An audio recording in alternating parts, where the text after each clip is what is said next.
Hey. Hi, I'm Brian Hibbs. Welcome to Comix Experience. Welcome to the Comix Experience Book Club meeting for June for the awesome Doom Patrol Brick by Brick by Gerard Way and Nick Darrington. Can we have a big round of applause? So for those of you who watch these from home, you can see we have a lot more people here than normal.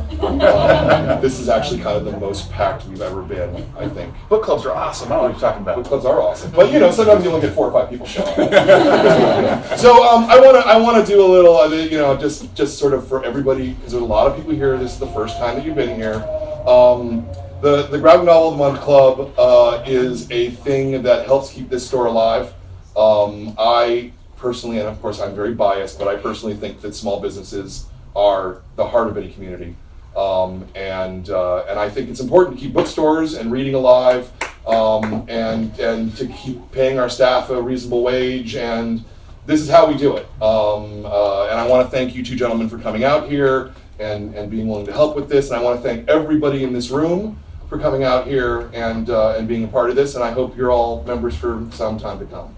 So that's kind of my little speech. So yeah, make art a social experience. Yeah. And if you're watching at home, because I have no doubt with him as the guest, a lot of people are going to be watching this. www.graphicnovelclub.com. You can sign up. We have monthly subscriptions. We have annual subscriptions. Every month you get a great book. You get to talk to great creators. You get an exclusive signed bookplate that nowhere else will have, and it's awesome. So, with that said. Hi, let's talk about comics. Okay. Yeah. So, why comics? So a lot of you guys may not know this. He actually did his first comic when you were 15? Yeah, I was 15. 15 years old, he wrote his first comic book. It's called On a Raven's Wings. Yes. And you probably don't really want to track it down, right? Did you want to track it down? It's kind of like, one of those things. What's it? Does it hold up? Does not hold up. Really, it's like a quarter of it is like Pantera lyrics mixed with some Crow ripoff stuff. But my friend Jose, who drew it, he was an amazing artist. We were in high school. He was like 16 when he drew that. And my friend Dana was the anchor, and he was a high school art teacher. So we had this really interesting team. Weird. Yeah, but I would not track it down. Especially given the fact that I get certain people's movie scripts are getting released now for unreleased films, and people are tearing them apart. You don't want to. But let's pretend. Pretend I wasn't 15. Pretend I wasn't 15. So but what made you, when you were 15, have the desire and have the confidence to write a comic? I just had this intense burning desire to do it, and I think that's because they were the first thing I really connected with, comics, and really spoke to me and made my brain start working and start really being creative. I'd always wanted to be an artist, but then once I discovered comics, that's all I wanted to do. Mm-hmm. So I started making my own, and by then I was using my grandmother's typewriter and writing scripts, just like that, and then my friend would be in the room drawing, and I would just hand them scripts. So it was fun. Yeah, that's pretty cool. Yeah. Did you had a comic shop in your childhood in Jersey? I had a comic shop that I used to walk to every day that I worked at. Oh, nice. Where I met a really great group of friends, and they appear in this book in issue 3 when Casey is at the epicenter of Danny, and she finds this comic shop, and that is literally the shop, because we sent photo reference to Nick, and Nick was nice enough to actually draw the thing exactly as it appeared, even with that air conditioner. That's very important. The window. Which didn't lead to outside, it just was in the concrete wall or whatever. So that appears in there. That's the shop. That was like the epicenter for me. Yeah. How about you, Nick? Where's your start in comics? Gosh, making them or reading them, or both. Let's start with reading them, right? Because is it like it's like fear leading to anger, Well, that's the thing. It's like making. Yeah. Well, it's like I think it's like if you're drawn to making stuff and drawn to drawing, then you look at this wall, you find that wall or that spinner rack, and all of a sudden here's this pile of drawings. and you can't help but be like magnetized to it. And if you're just a weirdo, then comics speak weirdo language for some reason, and it's hard to explain. So yeah, and I started falling into making my own comics about the same age, like because it was like punk rock culture in like the mid '90s was also very zine based, and so you got to like make your own zine photocopy comic, send it off to like Maximum Rock and Roll or a couple of places, and people could buy them through the mail and stuff, and like there's no stopping you. Just make your own stuff. Don't ask permission. Great. What to you is special about comics that's different than any other media? That it's so few people involved. That's pretty unique. Like TV shows and movies, all this other visual media that tell stories, it takes an army and a pile of money. And when you have an army and a pile of money, you have a lot of limitations and a lot of like hands in the soup. But like when we make Doom Patrol every month, it's just us two making weird decisions, and and it happens. Yeah, it's amazing. Like, and we have Jamie Rich who's editing, and he's a great editor, and he has input and everything, but he really lets us kind of steer the ship. He's there to make sure things don't fall apart.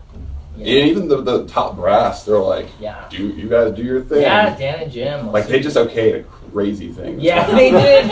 Oh my god. Oh man, he sent me this image of a cover yesterday morning, and he goes, was it yesterday morning? I thought it was. Yeah, because I had the meeting yesterday.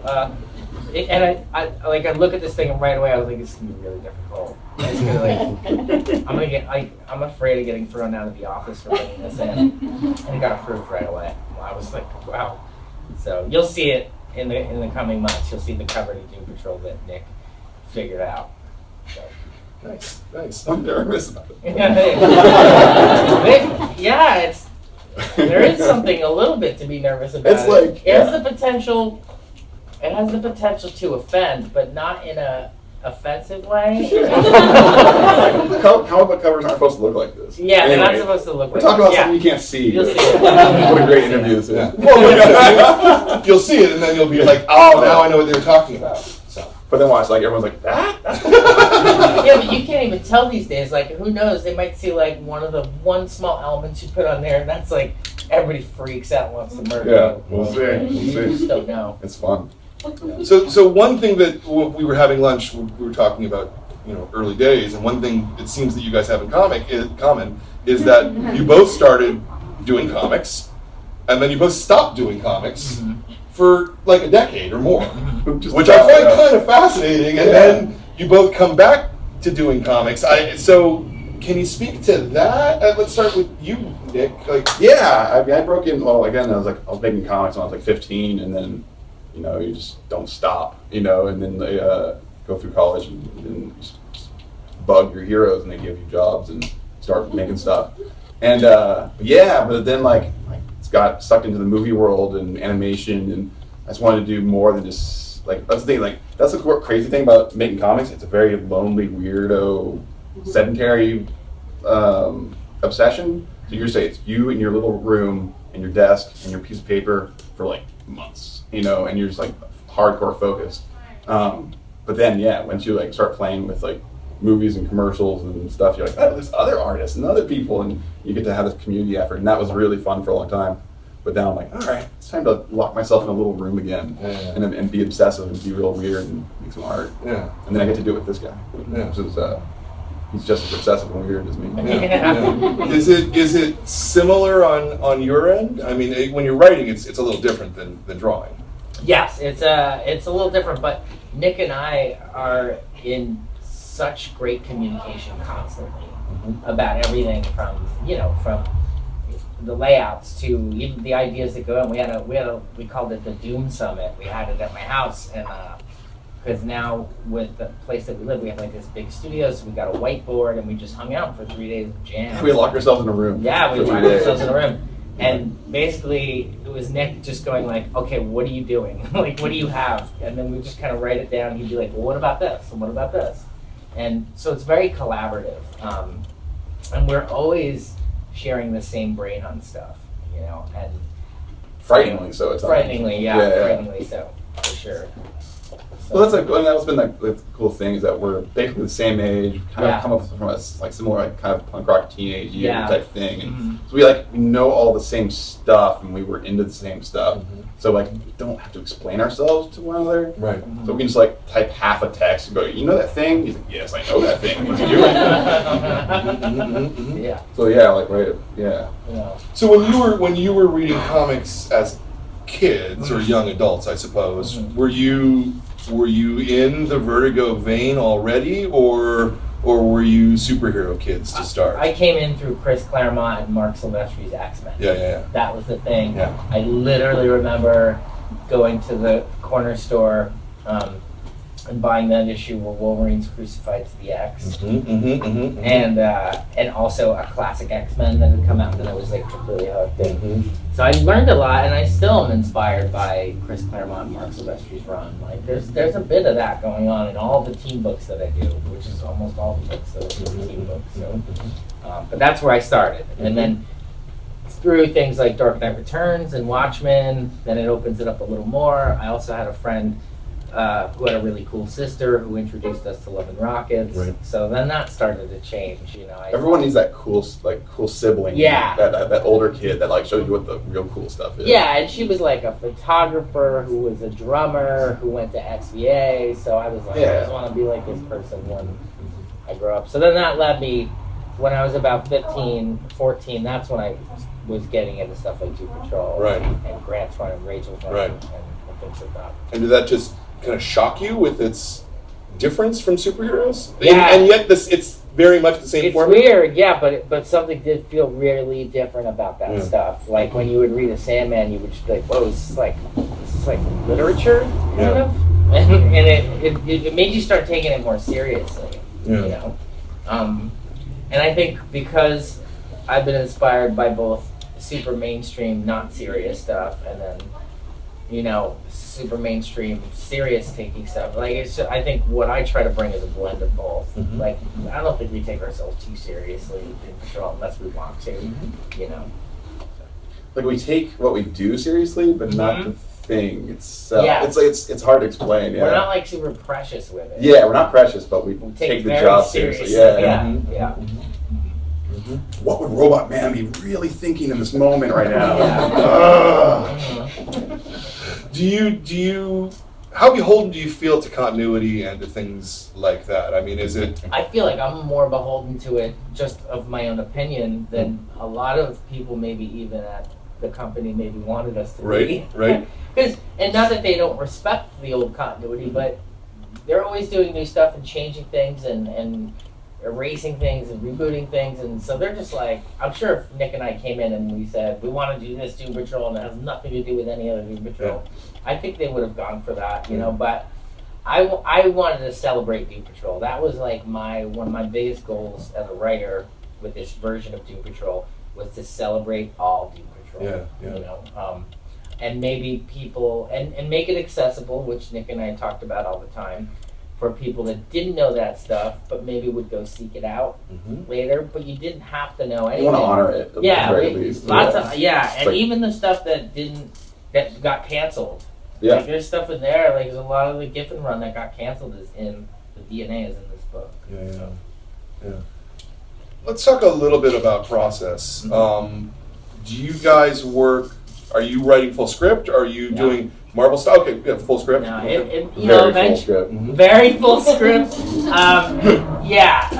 The thing about Doom Patrol is, and we've recently gone into this model now where it's like we're gonna try to do 6-issue bursts, have them come out on time for you guys, and then a little bit of a break so the trade comes out. So it's a model that actually DC was using before Image, I believe. Only did it for a little while, and then Image made it really popular with what they were doing.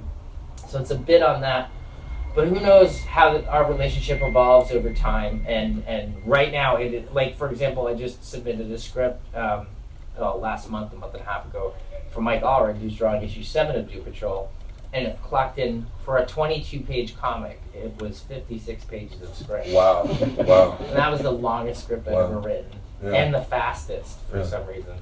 Do you make your own thumbnails? Sometimes. Like when you're not very often anymore, but in the beginning there was like a couple. Right. Or I'll send like a bad sketch or something, and they go, "Oh, I'm kind of like this." And, Well, that's the cool thing is that like he can draw, and like I care about story stuff, so we're kind of up in each other's shit all the time. Yeah, totally. You know, like, Yeah. and in a really cool way. Mhm. So yeah, like he understands page design and everything. So he wants like a cool visual moment to happen. He'll sit there and describe it like real persnickety, and then like and then I'll be like, you know what? Fug needs a cassette coming out of his chest. Yeah. Yeah. Yeah. So then he'll like write a whole like sequence that makes that a major plot aspect of the story.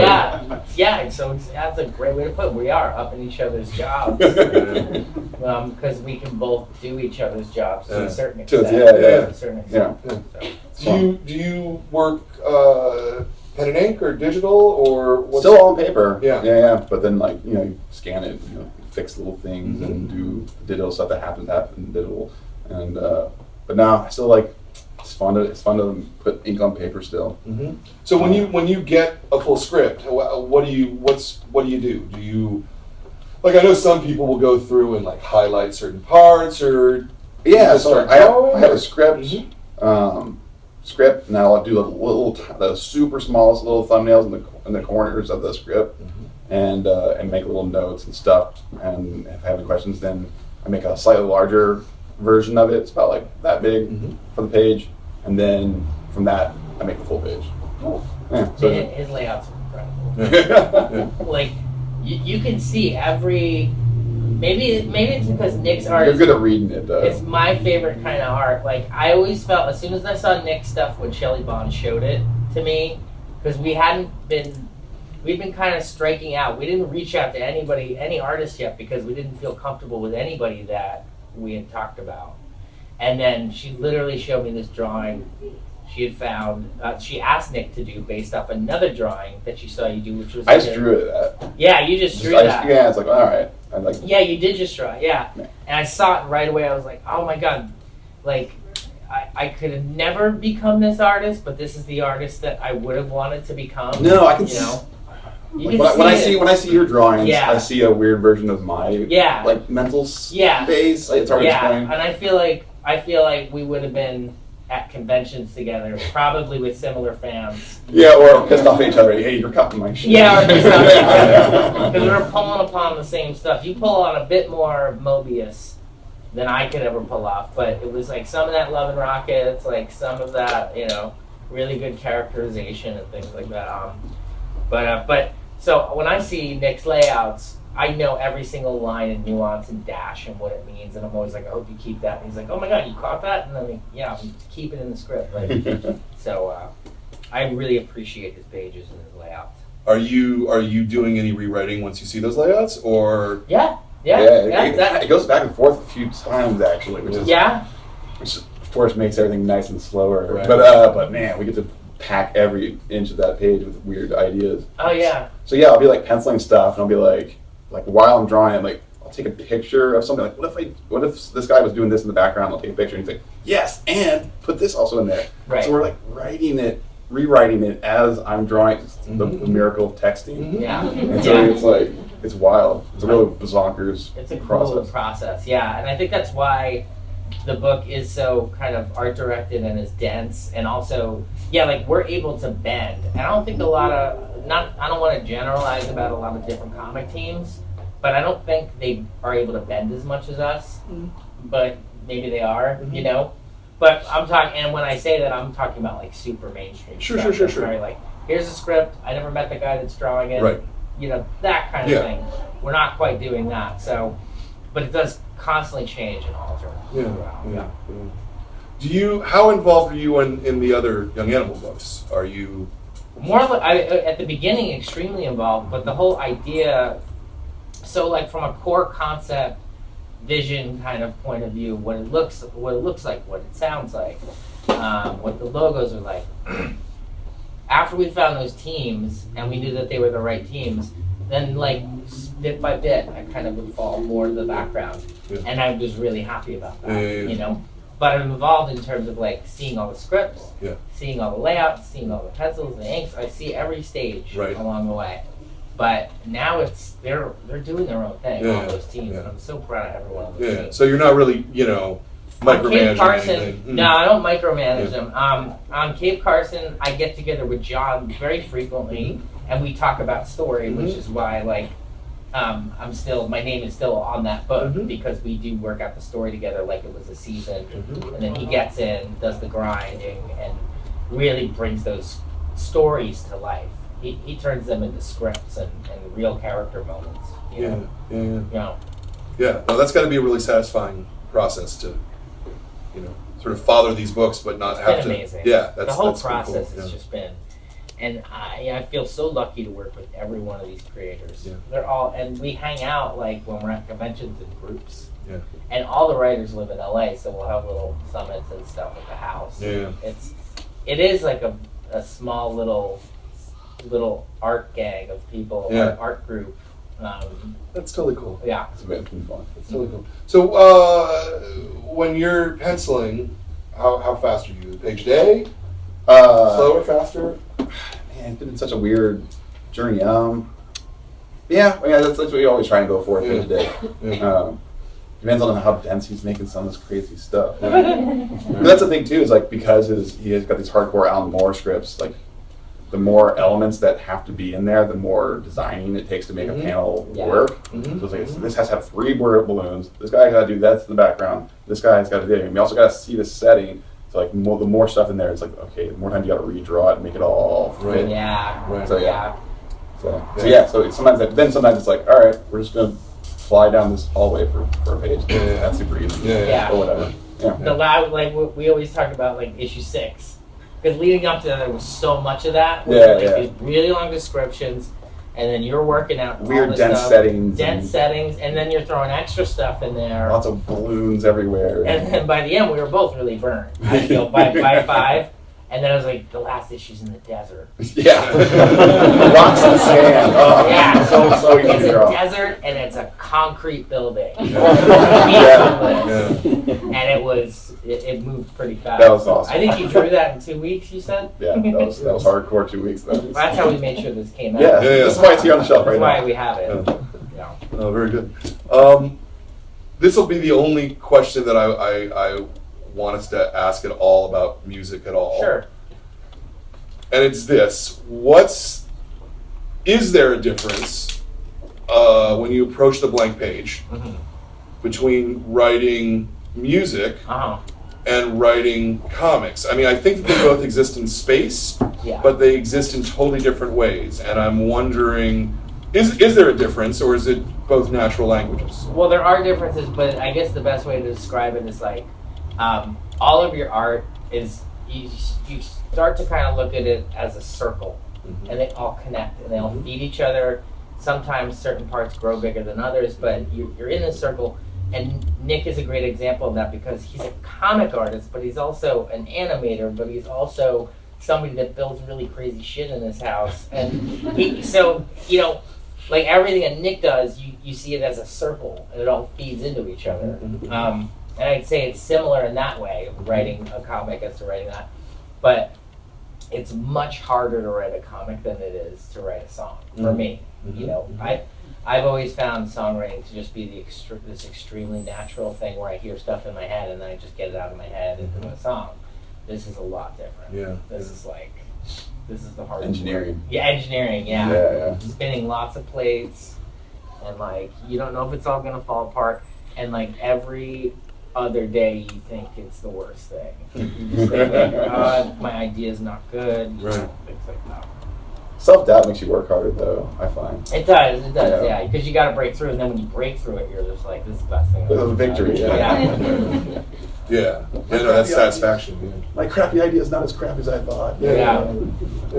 I saw somebody chart the artistic process once, and it was I saved I took a photo of it. I think it's been going around. It's been kind of going around where it's like, this is great, and it's like, no, it's not so good. Oh my god, this sucks, and then you're like, wait, well, let me keep working on it. I don't know. Okay, it's all right to put out. And then people say they like it, and you're like, oh, it's great. Something like that. Yeah. Is it different for you doing something like Doom Patrol, where you know that the company's behind it to such a degree, and there's a line of 4 books, and so it has to come out at a certain time. Yeah. Like no matter what, you have to make a deadline versus something like Umbrella Academy, which it comes out when it's ready to come out. Yeah. I mean, that is different. I think I'm still more suited to writing. Like anybody that is a monthly comics writer and artist that is a hardcore one, has so much of my respect. It is one of the hardest things ever. Thank you for your service. Yeah, it is. And we have a slightly more relaxed schedule than that. And that's a little similar to how I do Umbrella Academy, except it's like I can't write an issue for 3 months anymore. It just can't happen. But, hats off to the women and men who do it every month consistently good. I think I would have broke a long time ago. Well, that's the thing, though. It's like the crazy schedule kind of adds to the kind of surrealist automatic writing, the automatic drawing idea that we kind of play with, where it's like you don't have a lot of time to second guess yourself, so you're just like, here's a weird idea, and we're going with it, and so like you're getting a little of the subconscious on the page a little more often. And Nick and I have talked a lot about, once we're through this first season, like the first 12 of the story, we've talked about trying to speed up the process, but for the sake of the artistry of it. I think we've talked about various things where it's like, maybe the scripts will be more like automatic writing, maybe it'll be more like old Marvel style plotting, maybe it's more back and forth, maybe, Or all the above. Or all the above, yeah. So we're going to pick phrases out of a hat. Just things like that. Right now, the story that you're getting is kind of vital to the bigger picture, and you need to set up all these characters, and it's really important stuff that we're doing right now. But once we're finished with that, like I think it's gonna just be like one weird thing after. So you thought Doom Patrol was weird now? Yeah, it's not though. Yeah, we almost we finally, after the first 6, we finally earned to have the team together, so that's been wonderful. But now we have to earn them dealing with a lot of stuff from their past, getting through that to find the brand new. Right. So I think you'll stop seeing callbacks to old stuff pretty soon. How long can you picture yourself doing this? I wanted to do it as long as humanly possible. Nick and I constantly talk about leaving a legacy and leaving a really great run that will hopefully always be in print and part of that continuity forever. And that usually takes about 24 to 30 something issues. So we'd like that. Nice big thick omnibus. Yeah, like if we can get an omnibus, that would be really cool. Nice. Lest I monopolize the conversation, which is really easy, is what I have to say. Do we have any questions from the audience that you'd like to have asked? Hamilton can have the first question. Where was Casey and Danny born, and where did Casey get her powers? What country, street, and cider? Danny the Street, I can't speak too much about because the only person that truly knows their origin is Grant Morrison. So super secret. So it's pretty. One day, if he decides to share what the origins of Danny the Street are, we will find that out. He's given me hints and clues in order to aid me in my writing of the character. But Casey was born from Danny the ambulance, who was the street, or has a street inside him. She was born out of Danny. So that's where she comes from. And Danny the comic, inside the Danny the comic shop. Danny the comic, inside the comic. It's things within things. Where did she get her powers? Danny made them up in the comic, and then when he made her real, the powers became real. Yeah. And where did Casey come from for you? Oh yeah. Like not in the story, but like because there was a whole other version of Doom Patrol several years ago. Several years ago, I was in South America and I did this kind of really fast breakneck writing, and I wrote 8 pages of it, and it was great at the time, and I was really happy with it, but it was super cynical, and I didn't want to write. By the time it had been almost 9 years later, I was a completely different person. I didn't want cynicism.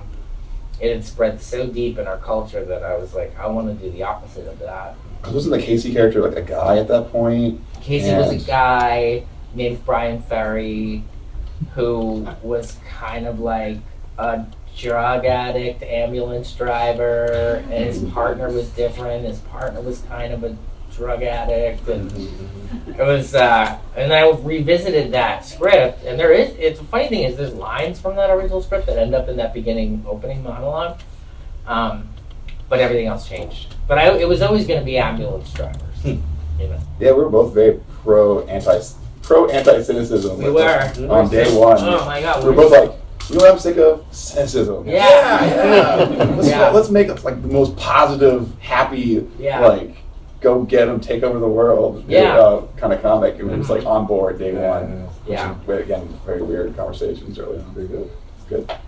Very good. So now, Sorry, my question is kind of similar to the cynicism. That was actually my question was, how do you feel your comic fits in? Because I feel like so much of our culture, like you guys said, is so focused on like dark and gritty and anti-heroes, and it's just like it gets like a little like hard because so many things are so negative. So how do you feel Doom Patrol fits into that kind of mold that society's kind of like pushing so much of our media into like dark? I think by standing in contrast to it. Yeah. Just like anything I think good art should do, like, or art in general, you stand in contrast to the stuff out there. You almost like kind of fight against that stuff, you know? And that's really where it came from. It was like, fuck cynicism. We're not going to do that. Like, we'll prove it. As we're both wearing like dark vigilante. Yeah. But there's a time for everything, you know. Like sometimes you need to wallow in the darkness. But there was sometimes you think about the Crow. There was nothing insincere in the Crow. There was nothing cynical about the Crow. It was like he was. It can't rain all the time. It can't rain all the time, man. Sorry, I didn't mean to cut you off. I just talked about the Crow. No, I can talk about the Crow all day. Yeah, that's just great. Yeah. That's not bad. So, we actually have a James O'Barr cover. Yeah. For, that's cool. Coming up. That's cool. 2 more issues. Yeah. Nice. Anything else from the room? In the back. Okay, well, hi. We'll do you next. Yeah, no, it's good. Okay, are you Yeah. first? We're not going anywhere. All right. Fight. First of all, I just want to say thank you so much to both of you. You both have changed my life enormously. Thank you so much. You're welcome. But my actual question is not as on a less serious note. The fuzzy little pink and blue Fug. kid, Fug. Yeah, Yes. that's what I thought. Is he going to be explained more? He was like my favorite. I have an issue I'm dying to get to. He's got like there's a lot of stuff that Nick wants to do with Bug, and I think we'll see that maybe not in this arc. Unless it can make it in, we can squeeze it somehow. But No way. No. Dude, We'll I saw that whiteboard. There's no room. This guy, okay, I'm the minimalist. He's like, we can fit more in. Yeah. Squeeze more ideas. Yeah.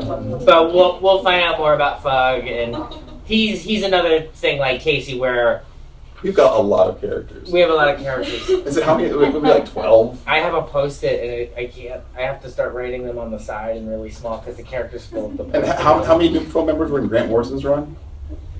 We have kind of a 6, few. 7? Well, Like 3 core. Some of them were kind of just always at headquarters. Right. Now. I noticed. And some he didn't know what to do with it all. He had no idea what to do with Joshua, you know. Yeah. But yeah, anyway, we'll find out more. Yeah, so Fug comes from the same place as Casey. He was made up in the comic to be her friend, and then Danny's like, oh, I'll surprise her with her friend from her comic. Do you feel an obligation to add to the mythos in that way? I mean, one of the things that really struck me about Doom Patrol was how many new characters are in there. Mm-hmm. Yeah, I mean, there's characters that appear on this cover that only get a scene or two, you know? But we were always looking at this as kind of the end result, you know? Like, we wanted to end up here. I knew I wanted Lucius really bad. We knew we wanted all these characters. So it's just a matter of getting them in the book, even if it's bit by bit. It also shows like how organic the process has been, and like we are following strange whims when they like seem obvious. Like, all right, we had this other idea, but now we're going with this. And just go for the better idea. Yeah, absolutely. It's way cool. Nice. The other question in the back? Yeah. Yeah, so what's up with Niles Calder? Yeah.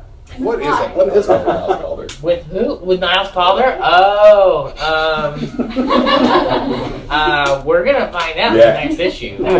Shit's about to hit the fan. Yeah, it's about to. Yeah, you're about to find out as soon as It's going down. issue 7 comes out. Yeah, you're gonna find out what's going on with him. Yeah. Sorta. In a Doom Patrol kind of way. Yeah. Yeah, everything's gonna be explained. Nice. Yes. So you say that you want it to feel like it's 3 in the morning while you're reading it. Mhm. Why is that? I think because there's something about when it's that late at night, but you're wide awake and you're living in a city.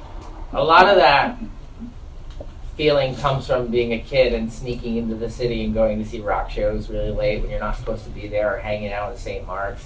And just that energy, that feeling of the city that you get on a subway where you're just like super tired, you're with your friends, and you're just at a sweaty concert. And I don't know, just wanted to at times invoke that feeling of being up late in a city that, you know, is never quiet. Yeah, makes sense to me. Yes. Near the end of Doom Patrol, I know Terry, she feeds lotion that like additive. Are we ever gonna see lotion again? That's what I'm wondering. Oh, yeah. All right, so that is another thing that's coming right after the Niles Calder issue. That's the lotion issue. It's the lotion issue. Yeah, he's on the cover. He's cool. Yeah. Oh man, yeah. So this question isn't really like specific to Doom Patrol, but like if you could live in like one of the comic universes that you've created, which one would it be and why? Oh, they're all terrifying. Yeah. Fictional places are inherently like places of terrible conflict and bad things happening to people. Yeah. Probably Umbrella Academy, only because there's no cell phones. And I miss that time. Yeah. Well, we don't really bring cell phone stuff into Doom Patrol. No, that was there a hasn't conscious been. choice. Yeah, another conscious choice. I'm not ready to put cell phones in. Cell phones ruin drama in so many They weird do. ways. Like, Oh oh no, we have a my problem. Imagine sending a text in Doom Patrol. Maybe we'll find a way to do it though. Yeah. That'll be cool. There's always a way to do something cool. Mhm. Text from the past. Yeah.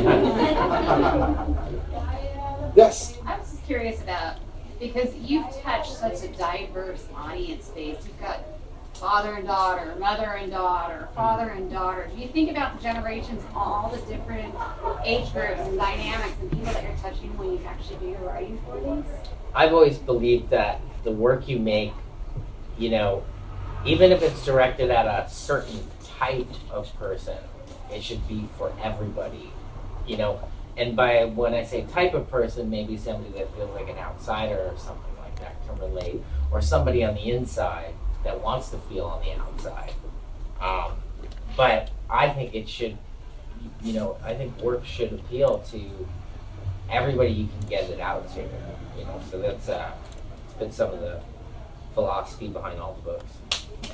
And just as a sign up to that, you are bringing generations together. That's Thank awesome. you. I think that's awesome. Mm-hmm. Yeah.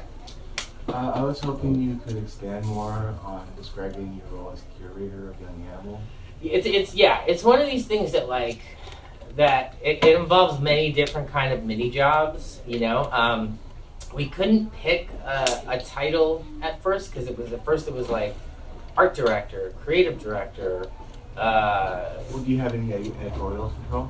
Well, especially in the beginning, I was going through scripts just like an editor would, and not picking out like grammar stuff, but I was going like, I think this line could be better, and I think that. And over time, the teams, like I said, they went off on their own, and there's less of me doing that. And a lot of the core concepts, I mean, like Mother Panic. Yeah, was, the core was a concepts, phrase. you know, like the fact that Shade was an alien in a comatose bully's body, those little core things are the things that I would work on, and then collaborate a little bit with the creators, and then they ran off and did it. But yeah, it was like, you know, everything from, so it involves a lot of editorial stuff. I mean, I have two great editors, Molly Mahan and Jamie Rich, at the event, and they really are the editors of those books. But my job kind of involves a little bit of everything, marketing to posters to, Nick and I work on merch. Any chance digital code will be coming to Young Animal? I don't know. I'm always open to that stuff. So anytime DC heads us up and wants to do stuff with digital codes, like I'm for that stuff. I think the more you can get your books out, the better. Thank you. Where did Young Animal come from in the first place? It very simply, it was that I knew I wanted to write Doom Patrol. I knew it was going to be something that did not fit in with pretty much any other mainstream book out there. And I knew it couldn't really make sense on its own. I think if that book was just out on its own, without any kind of little group or clique to hang out with, it might not have made even as much sense as it makes now. I think when you're doing something like that, it's better to have like even miniature kind of movement, and that like a group mentality and a collective of artists and writers, and they push this kind of feeling together. And I felt like Doom was going to need that, or at the very least, I felt Doom could sustain helping lift a few other books up until they were on their feet, and then they all went off in different directions. You're gonna go big. Yeah. Did you approach Shelley with the idea, or DC in general? Well, or? I was on a trip in South America with for Umbrella Academy with Gabrielle and Fabio, and then ended up hanging out a lot with Dan DiDio at DC and Jim Lee, who Jim I'd been friends with for a really long time from the band days, and we just started talking about it, and they, Jim and Dan were like, "We really want you to do something here." So then a week later, after the trip was over, I went in, and it was kind of like that. And then they said, "Who do you want to work with at the company?" And I said, "Shelley Bond," and then it just started rolling. Cool. Yeah, over here. So Gerard, I wanted to speak on behalf of my 15-year-old daughter, who is super inspired by you, and I wanted to thank you for what you've put out over the years. She plays guitar. She's an artist. She has her heart set on SVA. Channeling your 15-year-old pre-SVA days, is there any advice that you could give to her on where she should be going and what she should be looking at?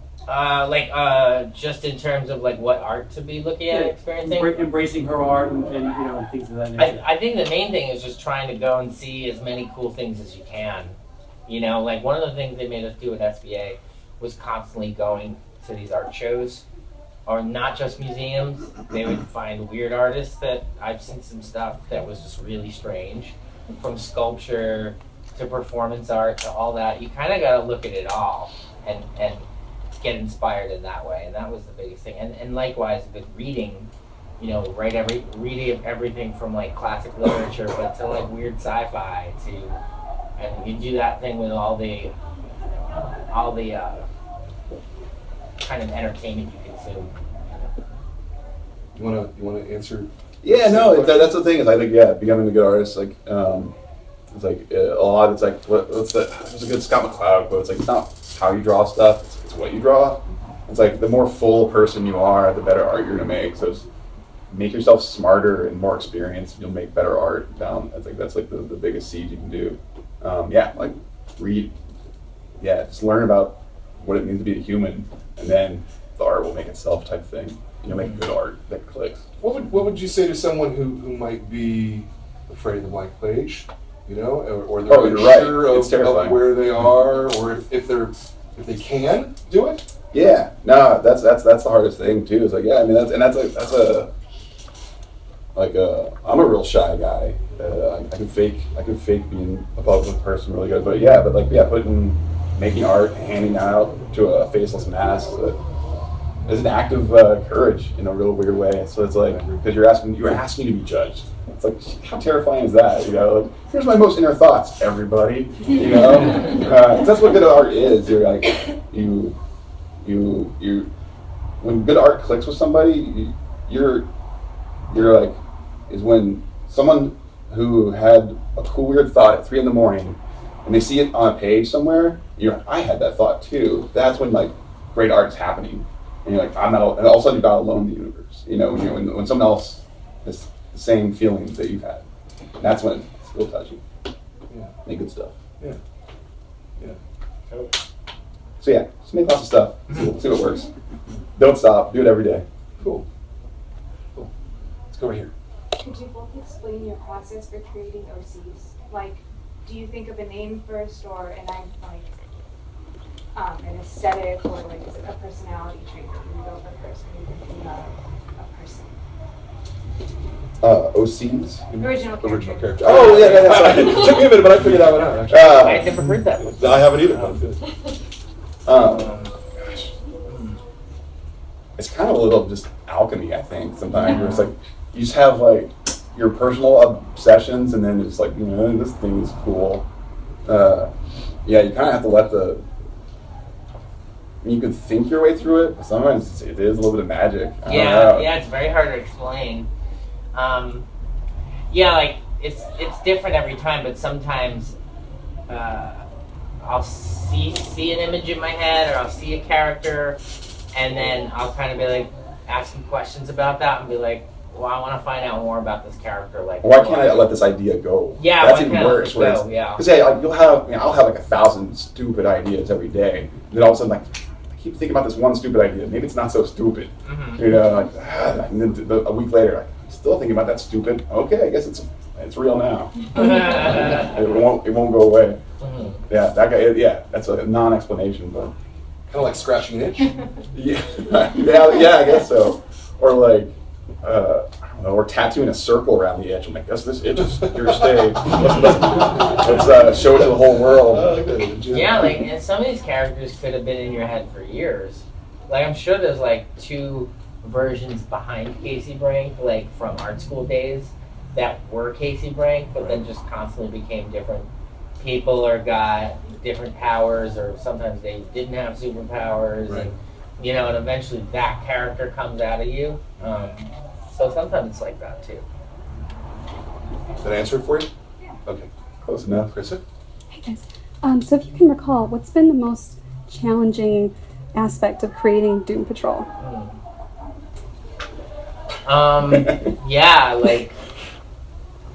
Just trying to stay on top of it, because it's every day, all day. It's every day, all day, yeah. All the time. It's Comics are hard. They're hard, and I know it's what Nick and I think about all the time. And aside, you have your time for your family and your loved ones, and you obviously make that time. You have that time, so we have that, and that's great. But then all the other time is thinking about Doom Patrol, making notes on your phone, scribble on a napkin, like. Do you consider that a positive thing? Absolutely, yeah. I think it's almost necessary if you're trying to make what we're trying to make. I think you have to live and breathe the subject and the art in general, and I think it's essential to any project like what we're doing. Yeah, we're shooting ideas at each other all day. All day, yeah. It's like my wife's like, Gerard's the other woman. I love that. It's bad. Yeah. So does that mean, do you have like people from your personal lives, family or friends that bleed into the characters within the comics? Oh, for sure. Yeah, absolutely. I know there was a couple things from Lindsay that little things end up in Jane, and things like that. But yeah, stuff from your personal life, and they all end up in the character somehow. Yeah, that's especially like when you're drawing comics, because you have to do it so quickly. You have to kind of go to the archetypes and stereotypes in your mind of stuff. So like the street where Casey's thing is like, oh, I need a city street. All right, Sesame Street. So that's my like iconic version of a New York style street is Sesame Street. So that's if you look at the front door, it's like that's a Sesame Street door. Have you ever met then someone like a stranger, someone where you're like, okay, there or some character happens, or something? yeah. For people stuff, I don't know. Well, yeah, usually, or it's stuff that you've been drawn, or worse, it's like these are the 5 backs of heads that I draw every time, in a crowd scene or something. Like, okay, here's the ponytail girl, and here's the guy with shaggy hair. So we'll see Brian. Yeah. You have your own personal archetypes that like build up through your life. Yeah. I saw in the, I'll come back to you, Hamilton, all the way in the back. You, yeah, no, you, yeah. Going from Dark Horse to DC, was it hard going from something that was creator-owned, where you had a lot of control, to DC, where there's just like the editorial wall? Or did DC give you as much control as you needed? I gotta say the transition was really easy because there was so much trust and faith there at DC. In a way, it does feel like I'm working on a creator-owned book. I think that's why I know Mike Oeming feels that way, and John Rivera feel that way, and Nick Velarde feel that way about Cave Carson. Like the quality of the work and the enthusiasm for it, it's like they own the character, and that was really one of the things that I wanted to happen with Young Animal. And it's because DC has been so supportive and let us try things. They were eager for it too. Yeah, they were. You know, they wanted someone to, like, because they're doing this hardcore continuity-driven superhero comic soap opera stuff, and they're like, "Oh, we need some weird chances again." Yeah. So, and they're very into that. Like, you know, Dan DiDio, he understands like that. You know, to him, DC moves forward by following the new and taking really crazy. Because when you do that, sometimes you get a Sandman. You know? Yeah, exactly. That's how you end up with that stuff. And that you can apply to music, anything else. Like, you know, people sometimes they don't understand why their formula isn't working, and but then this thing comes along where it's like, well, nothing about this on paper should work, but then it does, and it's hugely successful. You know. Have you hit an editorial wall, like you called it, where they said, no, you can't do that? No, it was always more like, it was more about, it's only ever been about character clearance. Mm-hmm. Like the legal thing. Like, legal stuff, yeah, it's legal stuff. Because we're trying to find where those walls are on purpose? Yeah. We are trying to find those walls. So every once in a while we'll hit a legal snag. Right. Because of something where it's like, you can't do that, you can't show that, you can't say that. But it's not anything, you know, usually it's us referencing something or whatever. So like there's no like Superman being Superman, you put him in Cape Carson, there's no, yeah, but you can't do that with Superman. Can I tell about the cover I wanted to do? Which cover? The Rickles thing? Oh, the Don Rickles thing? Yeah, you totally should, yeah. So like back in the 70s, Jack Kirby, who's drawn Jimmy Olsen, and he had this awesome, crazy thing where Don Rickles, this weird old man comedian, was in the issue as a character for like 2 issues, and like and on the first and his evil twin too. It's all a blur. Goody Rickles. Okay, he was a superhero, right? Yeah. And on the cover is like this like weird thing where like these 2 heroes are holding this like circle, and it's got this like crunchy black and white halftone photo of Don Rickles.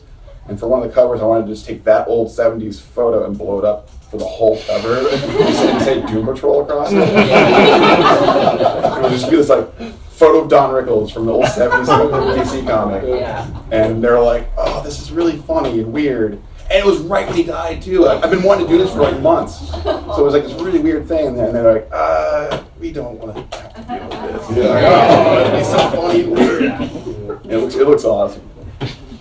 But a lot of it, like with something like Superman, a lot like John wrote Superman, that issue with Cave Carson.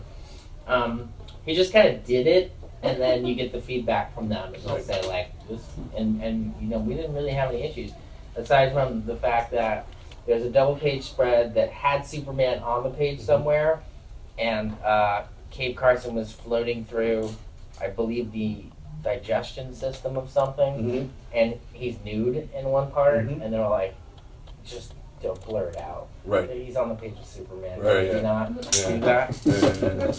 But that's all I remember there being a question about. Yeah. Cool. Yeah. So you just talked about sort of the limits on like your art coming from the outside. I was wondering about your own limits from yourselves. Like, what were the decisions that ultimately made it into the book that you most kind of wrestled with, should be or shouldn't be? I'm a big fan of limits from anybody. We talk about limits all the time. I think they're fantastic. Like, that's how you find the really inventive and cool stuff. Yeah, you put like an artist in like a white void, and there's nothing to work with. But like you put 4 walls around, you're like, all right, I can bounce off that and do that, and then all of a sudden you got a game and it's going. For me, like approach stuff, I think was like knowing that he was going to bring in this new comic book audience, I wanted to draw it with like a real clarity to the reading style and make it very approachable. So if this is your first comic, God, I feel sorry for you. But you were going to be able to like be comfortable reading it. It was going to be like a nice left to right flow, and with nice, clear, crisp, clean line art and stuff, and nothing too crazy. Which is cool because it kind of subverts the craziness that is inherent with it. So it's a little bit both. So yeah, like dealing with like, which is actually a marketing decision, which affects the art and the general approach, and yeah, all these ideas are bouncing off each other all the time. Yeah, I can't quite think of something in there that we limited ourselves on. I think one of the big things that was helpful to me was limiting social media was very important, because it allowed me to explore things kind of internally on my own and not even be worried about, but without any kind of outside input or influence in a positive way. I would just ask myself the hard questions instead of asking somebody else the hard questions. We talked about nudity, I think, one time. We're like, how are we going to do how's that? What kind of like? Should we take that out? Not that we're like offended by nudity, but it gives it a different flavor. Yeah. Like, okay. I really feel like Doom Patrol is like an all ages book for adults. Like, it's kind of an all ages book, but there's a lot of foul language, and more than any I've ever used. Right. And awkward situations. Yeah. It's like, well, I was talking about like a lot of David Lynch movies, there's nothing wrong with them, but you still never show them to a kid. Yeah, totally. It's like, I can't tell you why it's wrong, but you just don't. Well, Hamilton's reading. You're reading it, right? You're reading Doom Patrol. It's not too adult for you. Yeah. She likes it. You can see the madness in her eyes. Ruined forever. We actually have a question from Jordan, who I don't think has ever asked a question. Ever. He runs the show, and now he's going to, okay, do it. All right, so you have a really rich, like a wealth of information, like a backstory and a lot of stuff that's informing where you're at now. And you had spoken about wanting to kind of keep it a little bit more like trim and efficient. So like, how do you use that? Like, what filter do you use to sort of like, you have all this stuff you could potentially use.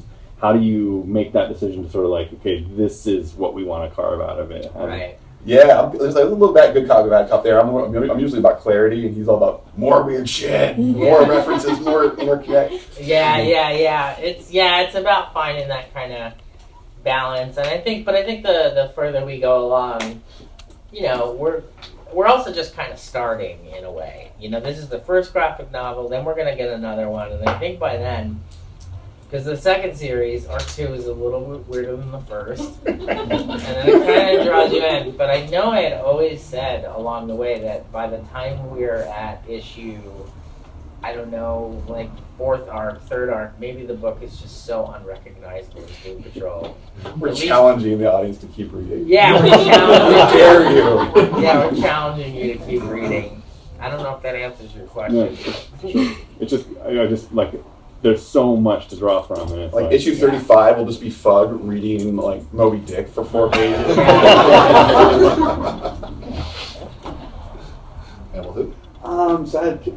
So the lion at the end of issue 1 is that a thing that's already been in continuity, or is that something new? And is it going to? It's something new, and it comes into play in the second arc. You finally learn all about who that dead being was there with the blue blood and the lion. You're going to learn about all that. We did want Brick by Brick to feel like a beginning, middle, end, one story, but with enough questions left there for us to kind of finish it off as a 12 issue arc. And a lot of that came from talking to Grant. At first he was like, just do three issue arcs, just like get a monster in there and just be in and out constantly. Just do that. And I was like, I'm not ready to do that yet. I'm kind of still in Umbrella Academy mode where I just want to do like these 6-issue little mini epics. And but he said, look at your first 12 as your first year or first season and treat it that way. So you can have stuff that's going to show up at the end and the beginning, but it doesn't have to resolve then. You can have it resolve later. But he said, by the time you're done with that 12, make sure there is nothing left up in the air, that you have resolved everything you need to resolve. unless you want stuff to be mysterious forever. Yeah. Yeah. At what point did you start talking to Grant about Doom Patrol? Were you already well into the process, or? Oh, for years I've been talking to him about it, and he was always super supportive of it. I mean, this is back when, like, I've written the first original one, or before it, we'd always, he could see, like, how much I wanted to do it, because I constantly bring it up to him. And so when I said I was finally doing it, he was super psyched, and he's been very supportive. And I don't think he's read the full arc yet, but he got to issue 3 and wrote me a really nice, sweet email. Oh, nice. Yeah, letting me know how much he loved it. And, nice. He was really happy. And I was dealing with a lot of characters he created that were very personal to him. So I didn't know how he was going to feel about that. Yeah. Well, I don't think anyone's written Jane since. No. Or I know Danny has appeared a couple times. Yeah. No, Jane has appeared too. Jane was in the Gift and Run. And Danny. Right. Yeah. So they have appeared, but I know there was a period of time where they hadn't appeared for a long time.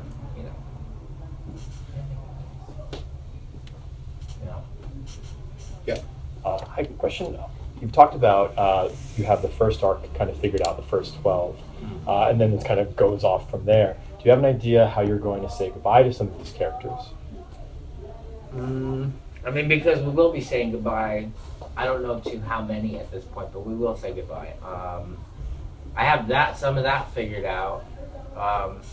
But to be honest, and this is going to make it even more complicated for us. Like, at one point I said to Nick, like, I see Doom Patrol as this really large superhero conglomerate that lives in a theme park.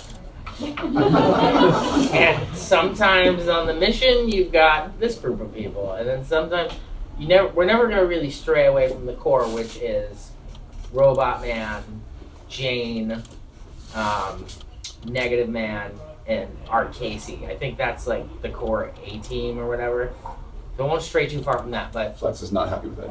Oh yeah, sorry, I forgot Flex. There is Flex too, but Flex was always kind of a character that, like, he's there for a little bit, he does some really important stuff, and he's kind of a little bit in the background sometimes. Yeah. So, but I think we'll always have that kind of core, and then from there I'm not quite sure yet, but anyway, so I'd seen them as this really large superhero team that we can just. Because the theme park, Dannyland, is really big too, so they could live in different spots and have their own little adventures going on. So. I just remembering full discussions about the alien stuff. Yeah. So many ideas. Yeah. Oh, okay. So I know you guys bounced a lot of ideas back and forth off each other, and so what was the moment of collaboration that you were both just super proud of? Like, are they the same scene, different scenes? Like, what scene did you like? Danny Comix. That was fun. Because I didn't think of that. Nick thought of that. Because he's like, wait, Danny could be the comic, right? And I was like, yeah, Danny could be anything, It's like, in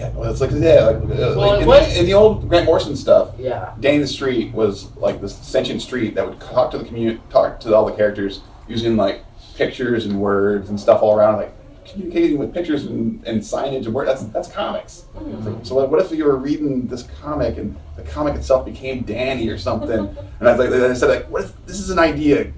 Here, Gerard. And he's like, okay, and then he like turned into something real. My like brain fart. So that's it's very improv. Yeah, and that was so. But yeah, by the time we got to the middle of issue 3, that was when I feel like the collaboration really solidified. And it had been going great before that. We were seeing things in each other's heads on the page and in the scripts, but that was the one where it was like Nick had this extremely solid idea and then literally put it into practice. And you also said it was the moment that was scariest to you because you felt that you were like, oh, is this guy winging it? Because it was like right in the middle of issue 2 or something. I was like, I got this idea. All right, that's next issue. What? I thought you had plans, man. Yeah. Sometimes an idea is so good it derails your plans. Yeah, totally. Because Casey had a whole different origin at first. I can't even remember it anymore. I just that's know. it. I know her origin. So so on this conversation of like planning, and you explained your storyboarding and how you write that script. Right? When you have an idea for the series or issue by issue, are you saying our start is here and our end is here, and then whatever happens in the middle, you're just kind of gonna budget, or is it like book one, we're doing this specifically? You know, like, right? Is there a lot of budgeting going on? There is. I mean, and that's to keep it fresh and exploratory. So you have your beginning beat. You know, you could break it down by what are the most important things that happen. Okay, this important thing happens first, and then some stuff happens. We don't know what. And then this important thing happens. And so it's like these little tent poles of like, this important thing ends everything. Now, what happens in between all that? And that's really the stuff that I don't even like figuring out too much ahead of time. I like it to happen on the page and just find it, discover it. Because you'll make weird decisions, and then as you're working on it, you're like, why is this? And it'll start connecting with stuff on accident. Mm-hmm. Yeah, you're dealing with a lot of like weird chaos concepts it is there. chaos, yeah. And then like you're finding patterns in the static, at times too. It's weird. Have you had a situation where you thought, okay, well, the story's going to be like this, and then you write the scene, and Casey's like, no, I'm not doing that. Yeah, I just wrote a scene that Casey got really mad for the first time. It's a script that Nick just got, and like it came out of nowhere while I was writing it, and I was like, oh, she'd be really pissed about this. And so you get to see her angry for the first time, and I think it's really important. Keith's being so flippant. Yeah, she's been just kind of like, she's been amazing to write because it's like literally watching somebody who is an adult but was kind of almost born yesterday, but is still kind of mature, but is doing things for the first time. Like, she's not using foul language, and all of a sudden she's using foul language. And then by the time we get into the next arc, it's like, now she's getting mad. Now she's romantically involved with someone. Like, so stuff kind of starts happening with her. So she's finding out who she really is, and it's a very rewarding character to write because of that. In the back. So I know that both of you inspire a lot of people to be creative. So I'd like to know what inspires you guys. It's really like after a certain point, you have your heroes and your influences, and you have all that, and your favorite music that you listen to. But Depends on how old you are too. It's like you have what drives you changes throughout your life too. Yeah, totally. So you have all that stuff, but then it's really life and experience and living and the people around you and the conversations you have with them and basically your friends and your loved ones. To me, is where all of it comes from. There's a desire to be understood. It's pretty universal. It's like I have these thoughts and these feelings. I want to make sure everyone else is having them too. So you make your art and throw it out there. Like, does this feel familiar to everybody? And everyone's like, yeah. I'm like, all right, not crazy. And that's a pretty good drive, I think. Yeah. It's validating. Like, okay, I'm a human after all. Is it? Because you've been creating art since you were a kid. Mm-hmm. Has it changed for you over, the 20 to 30 years? The process? Well, there's all kinds of things in adult life that get in the way of the process that you should still be doing from when you were a kid. The process should never have changed. Mm-hmm. It should just be like, let it flow and spill out of you.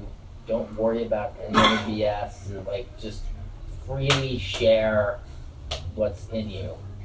And then you become a teenager and it gets harder, and then you become an adult and it gets harder, and then, so it's really about reconnecting with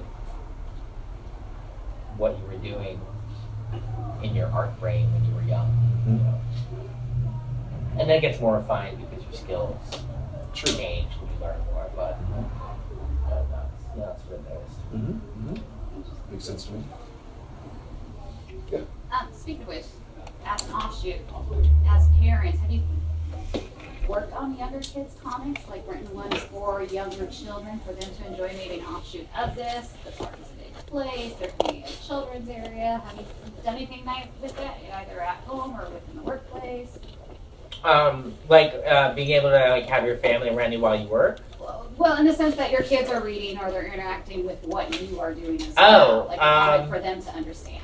Well, yeah, I mean, you know, the way I kind of have been with my daughter is putting like cool stuff around her and in front of her, but letting her discover it on her own, as opposed to saying like, "You're gonna do this," and you're and so I think she's kind of now discovering things on her own, and I think that's really cool. And I'm kind of always there for her to just be like, anytime you want to talk about this, if you have any questions, just let me know. Just kind of, I think the best thing you do is kind of like last year I put a guitar in her room. I didn't tell her she had to play it. I just said, one day you're going to probably be like kind of pissed off and 15 and you might need it. Here's the medicine. Yeah. Now, I know, or at least I read, I think, on the Wikipedia page, which is always a source of truth and knowledge. Wikipedia, I can't even, do people even really rely on that anymore? No, but it's a place to start sometimes. Yeah, no, I understand. I remember, 5 years ago, I would be giving interviews, and every interviewer was just interviewing you based off your Wikipedia page, because that's kind of when they thought it really was kind of all true. Sure. And now I've noticed that the years kind of go on. I've been on Wikipedia pages of people that I know, and been like, that's totally false. Yeah. So, well, okay, so but the question was, and I think it ties to what you were asking. It said that you were working on an all ages book. Yeah. Called All Ages. It was a non-all ages book. Oh, it was a non-all ages book. Okay, all right. All ages. Okay. And there was the problem. I see. Okay. So Doom Patrol Junior. Yeah. Basically, a lot of the ideas or the spirit of that all ages book I was working on end up in Doom Patrol. In fact, Lotion in Doom Patrol, he was basically the Jones cat. He's the same cat. He's like a punk rock cat. And I knew I wasn't ready or wanted to write a cat about punk rock comics, but a comic about punk rock cats. Yeah. I never ready for that. Yeah. I was like, I'm not really interested in that. I knew a lot of people kind of wanted to see it, but I was like, let me just take this character and put him in Doom Patrol. Yeah, that makes sense. I know I saw a hand in the back that. I see two hands in the back. So I'm going to go all the way to the far back because I think they've been waiting the longest, and then I'll get back to you. You keep skipping Tina. Yeah, Tina. I'm gonna get her next, but the male hand that just went up there. Okay, never mind. Yes, you. I thought it was somebody done. No. You mentioned about doing the 6 issues and then the trade come out. Are all the Young Animal titles going to be on the schedule like that? They're on a monthly schedule. Because I've been reading pieces by people talking about how they only buy in trades. Yes. And that it's a different audience. Yes. Than will read monthly comics, Mm-hmm. and it brings in more people. Is that something that they think about? In the case of something like Doom Patrol, I think the understanding is the core of that can sustain dropping out for a couple of months here and there. With the other ones, because some of the characters are a little bit lesser known, we can't really have that happen with those books. Those books kind of need to stay monthly to kind of keep out there. But that's not to say the work in them is any less is great. It's just that some of it just ends up being brand recognition, where even Shade is so different from Ditko and Milligan's Shade that, she still needs to come out monthly. Yeah, forward momentum in comics is kind of a really critical thing in terms of audience retention. I know. Yeah. No, I get it. Yeah. Tina. I just wanted to ask if you guys had a superpower, what would it be and why? I've always just gone easy and said flight. Draw faster, better. I don't know. Yeah. Gosh, superpower.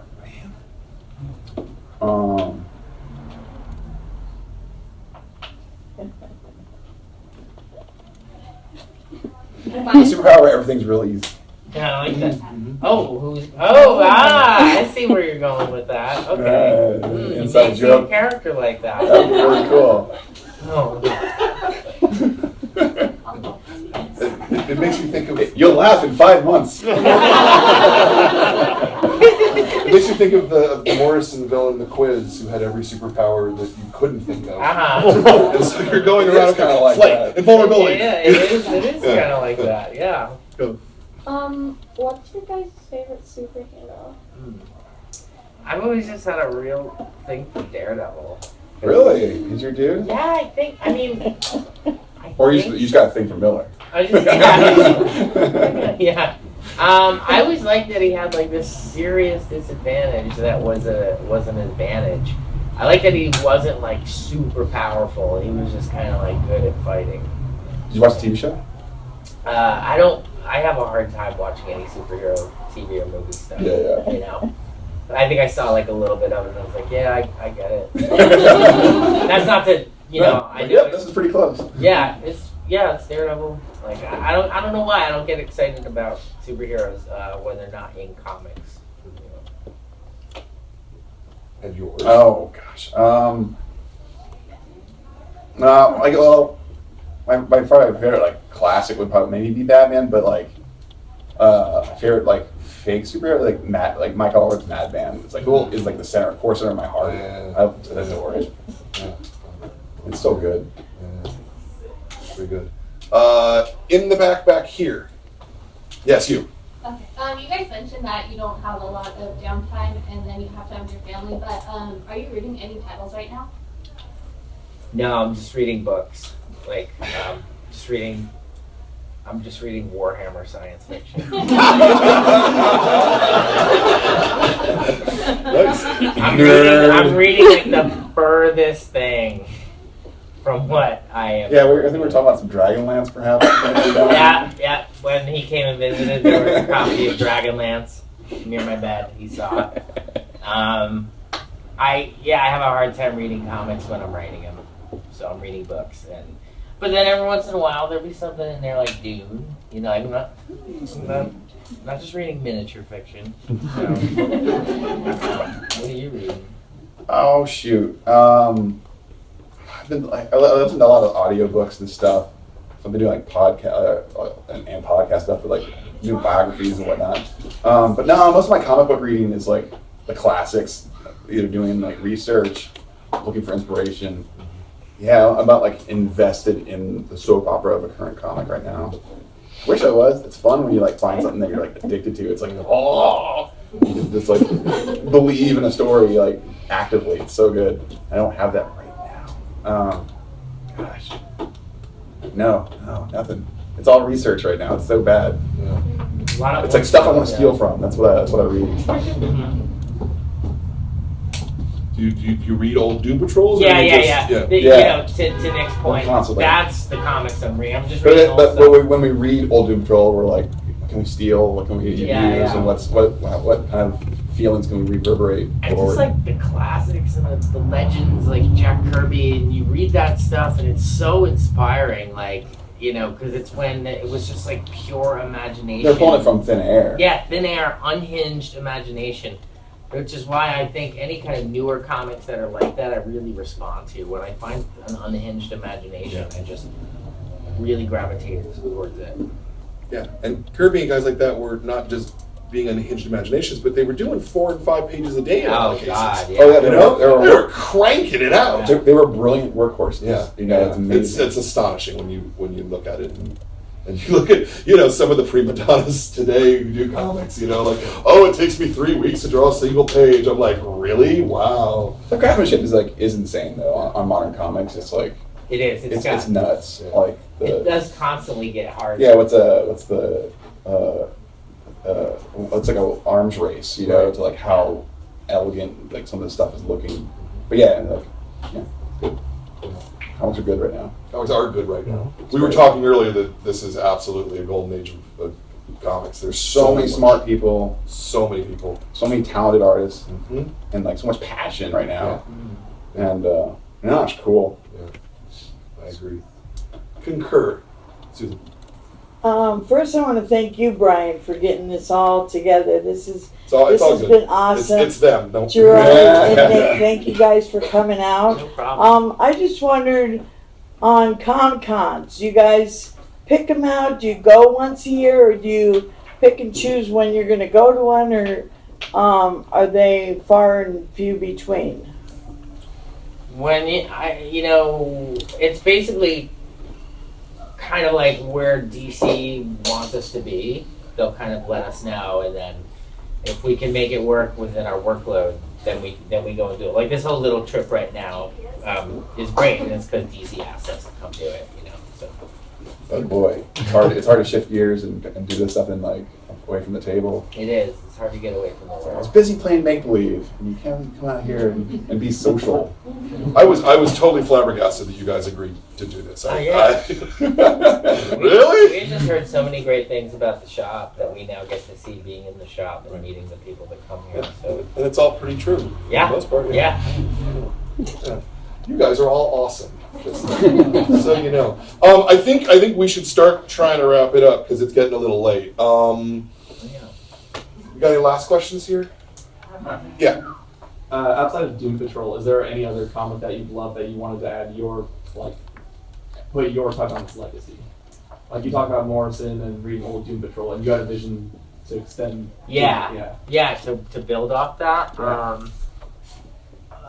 Nothing like real. It was always Doom Patrol, so nothing else is kind of. But I'm sure there's something else I could fuck up. So, what about you?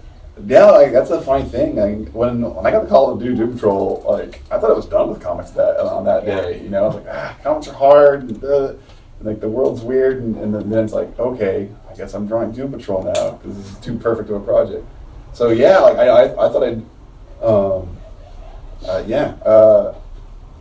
No, I never thought I'd work on another licensee kind of project again. But everyone's got a Batman story in them, Yeah, one day, yeah. I think everybody. That's what everyone says. It's like, We even talked about it at one point. Once it started Batman, I was like, we have to do Batman one day. We have to do Batman. That's everyone's thing. It's like, well, there's this idea for Batman.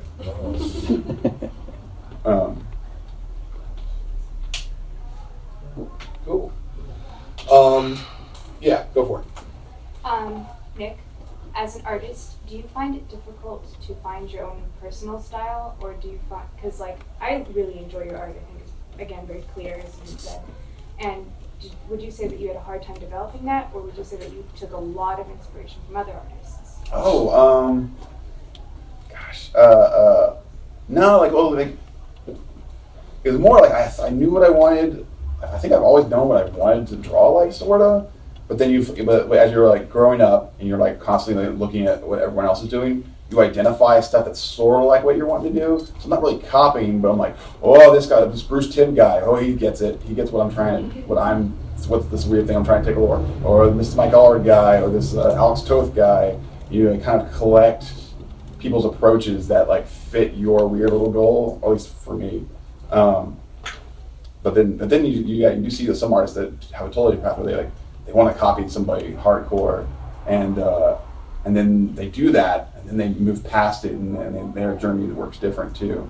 So yeah, there's no right or wrong way to keep evolving yourself. But yeah, I always kind of had a clean, clear line thing. Yeah. Tintin, Bruce Timm. Mm-hmm. Yeah, all that like cartoony but solid at the same time. Were there any particular writers that influenced you? Obviously I've always been inspired by Grant, but I think one of the reasons that Grant and I's relationship works so well is because I don't ape what he does. I don't try to just copy, and I think he's always respected that. I'm trying to think of Akira. Tomo's a big influence. Sometimes it is just artists. Sometimes it's music, like a band like Sleep and a song like Dope Smoker. And sometimes it's Rocky Horror Picture Show. And I'm just looking through this because I'm seeing all the different things that pop out. Dune. I read Dune 4 times last year. So I think that had a lot to do with what inspired me and why. Yeah. Nice. Well, I want to thank you guys for taking the time to talk to us. I want to really thank you guys for doing this book and for coming out here. And I think that everybody here loved it to pieces. Yeah.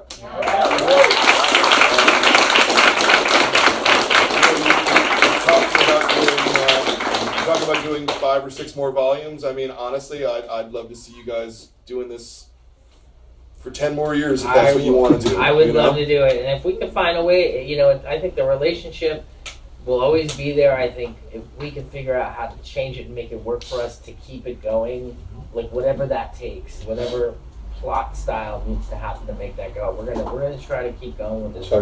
Yeah. Be fun. We have a lot of ideas, so we want to get them out. Awesome. Well, thank you again.